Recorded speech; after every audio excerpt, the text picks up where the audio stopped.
একটা সময় ভাবতাম পাশে কেউ না থাকলে পথ চলা অসম্ভব, কিন্তু সময় আমাকে শিখিয়েছে একা পথ চলাও এক ধরনের শক্তি।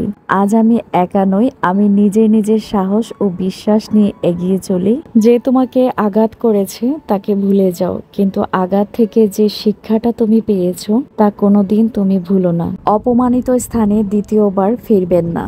যোগাযোগের তৃষ্ণায় যদি মারাও যান তবু যোগাযোগ করবেন না, কারণ আপনি একবার যে জায়গা থেকে অপমানিত হয়েছেন সেই জায়গায় আর কোনোদিন হারানোর সম্মানটা খুঁজে পাবেন না।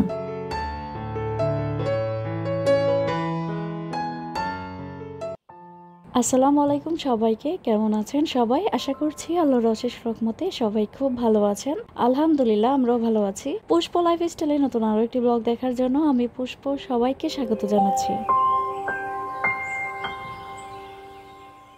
অসুস্থতা কাটিয়ে বেশ কিছুদিন পর আপনাদের জন্য নতুন আরও একটি ব্লগ নিয়ে আসলাম। কেমন আছেন আমার প্রিয় মানুষরা? আমি কিন্তু অনেক অনেক মিস করেছি আপনাদের। আমি মনে হয় আপনাদের কাছ থেকে অনেক দূরে চলে গিয়েছি। কখন যে আপনাদের সাথে একটা ব্লগ শেয়ার করব। অসুস্থতার মধ্যেও আপনাদের সাথে একটা ব্লগ শেয়ার করতে যাচ্ছি। জানি না কেমন লাগবে, তারপরও আশা রাখছি যারা এই ভিডিওটি দেখছেন একটা লাইক দিয়ে ভিডিওটি কন্টিনিউ করবেন। আর ভিডিও দেখে যদি ভিডিও সংক্রান্ত কোনো কিছু জানার বা বলার থাকে অবশ্যই আপনার মতামত আমার কমেন্ট বক্সে রেখে যাবেন। ইনশাল্লাহ আমি আপনাদের রিপ্লাই দেওয়ার চেষ্টা করব। লাস্ট যে ব্লগটা আপনাদের সাথে শেয়ার করেছিলাম ওই দিন রাত থেকে শরীরটা একটু অসুস্থ অনুভব করেছি। অসুস্থতা যে এত তীব্র হবে আমি কখনো কল্পনাও করিনি। 4-5টা দিন এত বেশি কষ্ট করেছি আমি কিন্তু কমিউনিটি পোস্টে আপনাদের সবকিছু জানিয়েছিলাম, আর আপনারা আমার জন্য এত এত দোয়া করেছেন। মন থেকে আপনাদের জন্য অনেক অনেক ভালোবাসা জানাচ্ছি। বিপদের সময় দেখবেন কেউ যদি এসে পাশে দাঁড়ায়, সামান্য একটু সাহস দেয়, এটাই কিন্তু অনেক বড় মনে হয়। আপনাদের সেই কমেন্টগুলো কিন্তু আমার কাছে তেমনই মনে হয়েছে। এখনো আমি পুরোপুরি সুস্থ হইনি, তারপরে মনে হয়েছে আপনাদের সাথে একটা ব্লগ আকারে শেয়ার করে একটু কানেক্ট থাকার চেষ্টা করি, হয়তো আমার ভালো লাগবে। আজকে রাতের কিছু গোছানো কাজকর্মই আপনাদের সাথে শেয়ার করব। অনেক দিন ধরে বাসার কোনো কাজকর্ম করতে পারি না, আর বাসাটা এত এলোমেলো হয়েছিল। রাতের বেলায় কিন্তু কাজ শুরু করে দিয়েছি, এখন শরীরটা একটু ভালো লাগছে। আর সেখান থেকে বেরোটা শুরু করেছি। যেদিন রাতে অসুস্থ হয়ে সন্ধ্যার পর থেকে সারা শরীরে কেমন জানে ব্যথা ব্যথা অনুভব হচ্ছিল, মানে একটু জ্বর জ্বর লাগছিল। নর্মালি জ্বর হলে যেরকম লাগে, আর এখন কিন্তু সিজন চেঞ্জ হচ্ছে, সবারই জ্বর ঠান্ডা। রাতের বেলা জ্বরটা এত বেশি তীব্র হয় আর সারা শরীরে ব্যথা অনুভব করি। আর জ্বর যদি বেশি থাকে তখন দেখবেন মাথা কিন্তু একদম গরম হয়ে যায়, তখন মাথার মধ্যে পানি দেওয়ার প্রয়োজন পড়ে।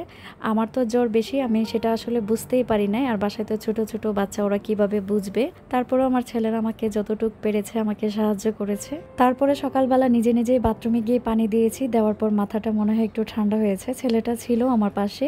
যখন ওষুধ খাই 1-2 ঘন্টা ভালো থাকি, আবার দেখা যায় জ্বর আসে।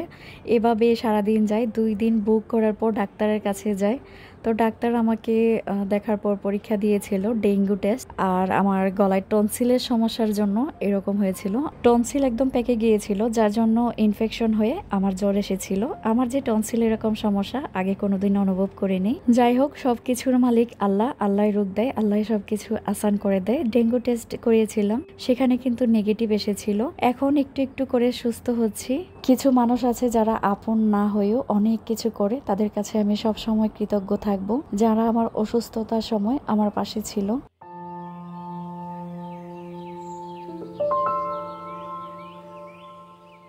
সন্ধ্যার পর একজন গৃহিণীর কি কি কাজকর্ম থাকে সেগুলোই আপনাদের সাথে শেয়ার করছি। আর কয়দিন ধরে তো কাজকর্ম করতেই পারি না অসুস্থতার জন্য, যেদিকেই তাকাচ্ছিলাম সেদিকে সবকিছুই ময়লা ময়লা লাগছিল। দ্বিতীয়বার আর চিন্তা ভাবনা না করে এখন যেহেতু একটু সুস্থতা অনুভব করছি, আমি কাজকর্ম লেগে পড়েছি। বাচ্চাদের 4-5 দিন ধরে স্কুলে দিই না, আগামীকাল থেকে স্কুলে দিব। রাতের বেলায় কিছু কাজ গুছিয়ে করে নিচ্ছি। এমনিতেই অসুস্থ, দিনের বেলা সব কাজ করতে পারবো না। আর আমি যেটা সব সময় বলি, রাতে কিছু কাজ গুছিয়ে রাখলে দিনের বেলা এতটা কাজের চাপ পড়ে না। আমার রুমের চাদরটা যেদিন আমার জ্বর ভালো হয়েছিল সেদিনই চেঞ্জ করে দিয়েছি। আর কিছু রুমের চাদর আমি তুলেছি, এখন ওয়াশিং মেশিনে দিব। আর সার পরিয়ে যাওয়ার পর ডাইনিং টেবিলটা সুন্দর করে গুছিয়ে নিলাম। চাদরগুলো আর রাতের বেলা ওয়াশ করব না, ওয়াশিং মেশিনের ভিতরে ঢুকিয়ে রেখে দিব, সকালবেলা মেশিনটা চালু করে দিব। এই কয়দিন যতটুকু পেরেছি ছোট ছোট কাপড়গুলো ওয়াশ করেছি, সেগুলো খালাকে দিয়ে বাজ করিয়েছি। অনেকগুলো কাপড় জমে আছে, সেগুলো জায়গা মতো রাখতে হবে। আমি এখন চাদরগুলো মেশিনে দিয়ে দিচ্ছি। রাতের বেলার মেশিনটা চালু করব না, কারণ রাতের বেলা যেহেতু লাইট, ফ্যান, ফ্রিজ, আইপিএস সব কিছু একসাথে চলে। আমি যদি এখন মেশিনটা অন করি তখন কারেন্টটা চলে যাবে, এত কিলো একসাথে নিতে পারে না। তো আমি চাদরগুলো ভিতরে দিতে গিয়ে দেখি আমার ওয়াশিং মেশিনের ভিতরে অনেক ময়লা জমে আছে। ভিতরের যে রাবারটা একদম পিছলি হয়ে আছে, তো মেশিনটা একটু পরিষ্কার করে দিচ্ছি। হাত দুইটা চালু থাকলে সংসারটা একদম চকচকে থাকে। যেদিন থেকে কাজকর্ম করতে পারি না, সব কিছু কেমন জানে ময়লা ময়লা হয়ে যায়। আমরা মেয়েরা অসুস্থ হয়েও শান্তি নেই, সুস্থ হওয়ার পর দেখি কাজ 5 গুণ হয়ে যায়। যে কাজগুলো করা হয় না সেগুলো মনে হয় দ্বিগুণ হয়ে ফিরে আসে। আর আমার বাচ্চারা কিন্তু এই কয়দিন খুব কষ্ট করেছে। আমি যখন অসুস্থ ছিলাম ওদেরও অনেক মন খারাপ ছিল। ছোট ছোট বাচ্চা মা অসুস্থ থাকলে ওরাও কিন্তু অনেক বেশি মন খারাপ করে। আমি যখন কাজগুলো করছিলাম ওরা কিন্তু অনেক বেশি খুশি হচ্ছিল। আম্মু তুমি যে বাসার মধ্যে চলাফেরা করছো, কাজ করছো, আমাদের অনেক বেশি শান্তি লাগছে। ওরা এখন আমার বেঁচে থাকার উৎস, ওরাই এখন আমার শান্তি। সবাই সব সময় আমার জন্য দোয়া করবেন, আমি যাতে আমার ছোট্ট ছোট্ট ছেলে মেয়েদের নিয়ে সব সময় ভালো থাকতে পারি। সার্ফ এক্সেলটা বয়ামের মধ্যে ঢুকিয়ে নিচ্ছি। এভাবে পলিথিনে রেখে কয়েকদিন ব্যবহার করেছি। শরীর ভালো না থাকলে দেখবেন কোনো কাজে উৎসাহ পাওয়া যায় না। এখন যখন শরীর একটু একটু করে ভালো হচ্ছে, মনে হচ্ছে যে সব কাজ করে ফেলবো। আর শীতের আগে কিন্তু আমার আরও কিছু জরুরি কাজ আছে, সেগুলো করতে হবে। 2 দিন ধরে কিন্তু মনে হয় সকালবেলা ভালোই ঠান্ডা পড়ে, একটু একটু উত্তরের বাতাস লাগে, ঠান্ডা ঠান্ডা অনুভব হয়। গ্রামে তো ঠান্ডা ভালোই পড়ে গেছে, শহরে যদিও অনুভব হয় না, একটু একটু সকাল হলে বোঝা যায়। যারা শীতপ্রেমী তাদের কাছে তো ভালোই মজার একটা দিন আসতেছে। আমি আসলে শীতপ্রেমী না গরম প্রেমী জানি না। শীতের মধ্যে অনেক বেশি ঠান্ডা অনুভব করি, আর গরম আসলে একদমই সহ্য করতে পারি না। আমি হয়তো মধ্যস্থলে আছি। শীতের দিনটা কিন্তু আসলেই খুব মজার মজার মজার পিঠা খাওয়া যায়, তারপর ঘুরতে যাওয়া যায়, চারদিকে কুয়াশা, অন্যরকম একটা ভালো লাগা কাজ করে। যে কাপড়গুলো অসুস্থতার মধ্যে ওয়াশ করেছি সেগুলোই বাজ করেছি খালাকে দিয়ে। এখন কিছু চাদর আমি বাজ করে ওয়ার্ড্রোফে রেখে দিব। কাপড় দেখবেন গড়কে অনেক বেশি এলোমেলো করে। আমার সোফার মধ্যে অনেকগুলো কাপড় জমে আছে, এখন আমি সব সুন্দর করে যার যার জায়গায় রেখে দিব। আর এই কাজগুলো যদি আমি এখন করে ফেলি, সকালবেলা বাচ্চাদের স্কুলে আসা যাওয়া, তারপর অন্যান্য কাজ আমি আস্তে ধীরে করতে পারবো। কাজের চাপ বেশি থাকলে দেখবেন মাথার মধ্যে টেনশনও বেশি কাজ করে। আমি যেহেতু এখনও অসুস্থ, কথা বলতে গেলে এখনও দুর্বলতা কাজ করে, কথা বলতে গেলে একদম হাঁপিয়ে যায়। সেই জন্য একটু বিরতি দিয়ে দিয়ে কথাগুলো বলবো, ভিডিওটা যাতে কমপ্লিট করে আপনাদের কাছে পৌঁছাতে পারি। শুধু আপনাদের কাছে ছোট্ট করে একটা অনুরোধ, এত অসুস্থতার মধ্যে একটা ব্লগ শেয়ার করতে যাচ্ছি, প্লিজ একটা লাইক দিয়ে ভিডিওটি কন্টিনিউ করবেন। আর ভিডিও দেখতে দেখতে যদি ভিডিওর কোনো অংশ একটু হলেও ভালো লেগে যায়, তাহলে অবশ্যই আমার চ্যানেলটি সাবস্ক্রাইব করে পাশে থাকা বেল আইকনটি ক্লিক করে দিবেন, যাতে করে আমি কোনো নতুন ভিডিও আপলোড করলে সাথে সাথে আপনাদের কাছে নোটিফিকেশন চলে যায়, আর আপনি আপনার সময় সুযোগ করে আমার ভিডিওটা দেখে নিতে পারেন। আলহামদুলিল্লাহ, আমার এই ছোট্ট চ্যানেলটা 25,000-এর পরিবার। যারা শুরু থেকে সাপোর্ট করে আমাকে এই পর্যন্ত নিয়ে এসেছেন, সব সময় আমি আপনাদের প্রতি কৃতজ্ঞ থাকব। আপনাদের ভালোবাসায় আমি এতটুক আসতে পেরেছি, ইউটিউবে নিজের একটা জায়গা করে নিতে পেরেছি। অসংখ্য ধন্যবাদ জানাচ্ছি আপনাদের। আশা রাখছি এভাবে ভালোবাসা দিয়ে আমাকে সামনের দিকে এগিয়ে নিয়ে যাবেন। ইউটিউবে আমার অনেক শুভাকাঙ্ক্ষী আছেন, সে সাথে কিন্তু অনেক মানুষ আছেন যারা আমাকে পছন্দও করেন না। আমি যে সবার পছন্দের পাত্রী হতে পারবো তা না, তারপর আমি চেষ্টা করি। আমি কখনো কারোর ক্ষতি করি না, আমার কথায় কেউ আঘাত পায় আমি সেটাও চাই না। একটা মানুষ কখনো সবাইকে খুশি রাখতে পারে না। আমাকে যারা পছন্দ করে না তারা কি করে জানেন, সারাদিন মনে হয় আমার প্রোফাইলে পড়ে থাকে, আমার কত ভিউ হয়, আমার কয়টা লাইক এসেছে, আমার কয়টা কমেন্ট এসেছে, সেগুলোই মনে হয় সারাক্ষণ চেক করতে থাকে। এমনিতে দেখবেন আমার ভিডিওতে কোনো কমেন্ট করে না, লাইক করে না, অথচ আমার প্রোফাইলে সারাক্ষণ পড়ে থাকে। যারা চুপি চুপি আমার প্রোফাইলে ঘুরে যান, আমার কত ভিউ হয়েছে, কত লাইক পেয়েছি, সেগুলো করবেন না, কারণ অনেক পরিশ্রম করে আমি এতটুকু এসেছি। কথায় আছে পরিশ্রমের কোনো শর্টকাট রাস্তা হয় না, আপনি যত বেশি পরিশ্রম করবেন আপনার রেজাল্ট তত বেশি ভালো আসবে। ইউটিউবের ক্ষেত্রে তো বলবো আপনি চোখ বন্ধ করে কাজ করতে থাকুন, আপনি দেখবেন একটা ভিডিও যদি আপনার ভাইরাল হয়ে যায় তখন আপনি আস্তে আস্তে উপরের দিকে যেতে পারবেন। পরিশ্রম আর ধৈর্য থাকলে আপনি ইউটিউবে টিকে থাকতে পারবেন। টিকে থাকতে পারলে আপনি একটা আপনার অবস্থান তৈরি করে নিতে পারবেন। এখনই দেখবেন গোসল করার পর শরীরের মধ্যে লোশন বা ভ্যাসলিন এগুলো ইউজ না করলে শরীর টানতে থাকে। এসেছিলাম লোশন আর ক্রিম খোলার জন্য, এসে দেখি এই জায়গাটার মধ্যে এগুলো তেলাপোকার পায়খানা নাকি কি ময়লা নাকি ইঁদুরের, আমি কিছুই বুঝতে পারছি না। এই আলমারির মধ্যে আমার ছোট বড় সব কম্বল রাখি। আমি তো এইগুলোর ময়লা দেখে খুব ভয় পাচ্ছি। আল্লাহ জানে আমার কম্বলে আবার কোনো সমস্যা হয় কি না। আমি যেহেতু এখন অসুস্থ, এগুলো নাড়াচাড়া করার মতো শক্তি আমার শরীরে নেই। এখন কসমেটিক্সগুলো নামিয়ে শুধু এই জায়গাটা পরিষ্কার করে দিলাম। অন্য সময় হয়তো কম্বলগুলো খুলে পরিষ্কার করে দেব, আর কোনো সমস্যা হয়েছে কিনা চেক করে নেব। কসমেটিক্সগুলো সাজাতে সাজাতে একজন আপুর কমেন্ট পড়ছি ব্লগ উইথ রেসিপি থেকে।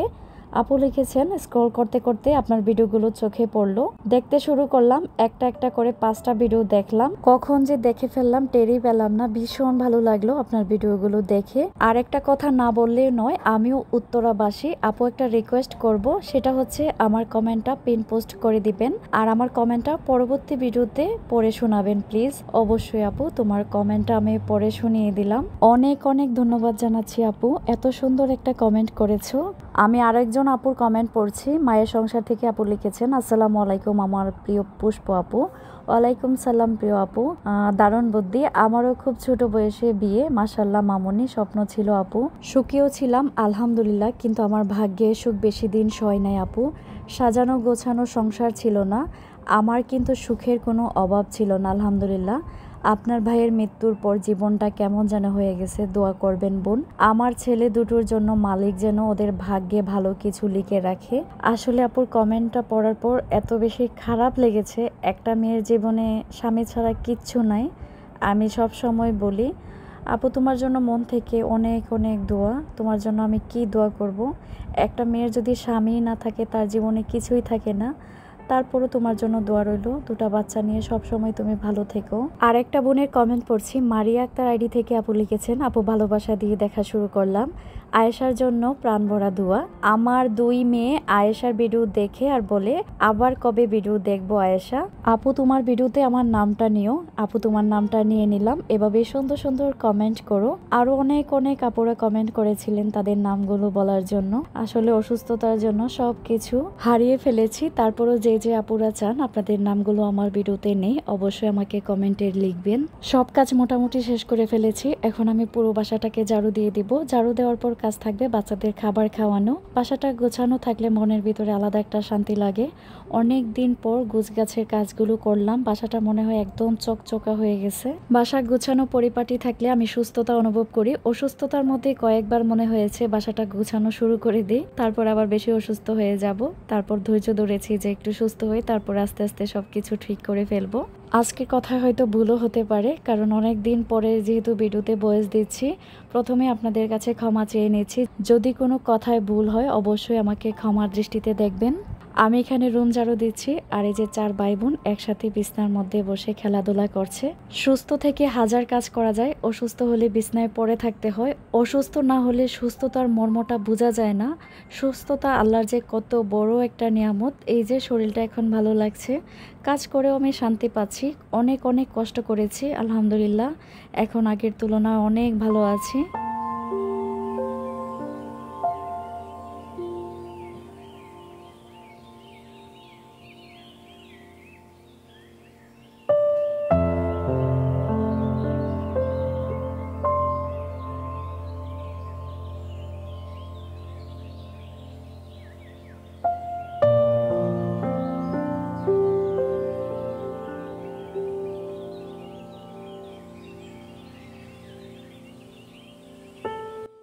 কতদিন পর যে ঘরটাকে এভাবে মনের মতো করে গুছালাম। পরের দিন কিন্তু আমার কোনো ঝামেলাই হবে না, কারণ এখন বাচ্চারা একটু পর খাওয়া দাওয়ার পর ঘুমিয়ে যাবে। সকালবেলা হালকা পাতলা একটু পরিষ্কার করলেই হয়ে যাবে। এখন আমি রান্নাঘরে চলে এসেছি, ওদের জন্য পরোটা বানিয়ে নিচ্ছি। গরুর মাংস ছিল, তো ভাবলাম ওদেরকে পরোটা বানিয়ে দিই, পরোটা খেয়ে ফেলবে। আর এই পরোটাগুলো কিন্তু ফ্রোজেন পরোটা, আর পরোটাগুলো মাসাল্লাহ এত বেশি ফুলকো ফুলকো হয়েছিল। নিজে বানানো পরোটা এরকমভাবে যদি ফুলে অনেক বেশি ভালো লাগে।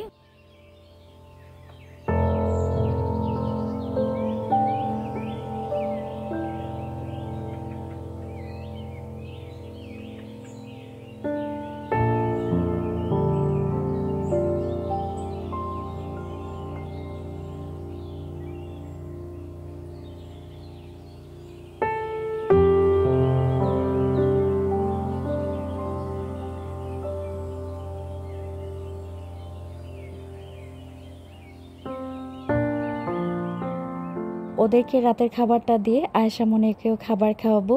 তারপর সন্ধ্যার পর যে থালা বাসনগুলো ধোয়া হয়েছিল সেগুলো জায়গা মতো রেখে দিব। আর আজকের ভিডিও থেকে বিদায় নেব। জানি না ভিডিওটি আপনাদের কেমন লেগেছে। আমি চেষ্টা করেছি আপনাদের ভালো লাগার মতো, উপকারে আসার মতো একটা ভিডিও শেয়ার করার। এভাবে রাতের বেলা গুছিয়ে কাজ করে রাখবেন, সকালটা অনেক বেশি সুন্দর হবে।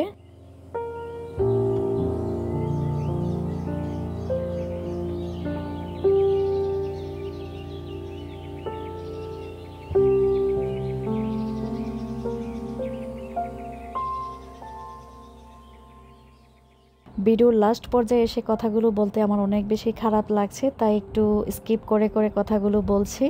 আজকের জন্য তাহলে এখানেই বিদায় নিচ্ছি। নতুন আরও একটি ব্লগ দেখার আমন্ত্রণ জানাচ্ছি। আপনারা সবাই ভালো থাকবেন, আমিও আমার পরিবারের জন্য সবাই দোয়া করবেন। আল্লাহ হাফেজ, আসসালামু আলাইকুম।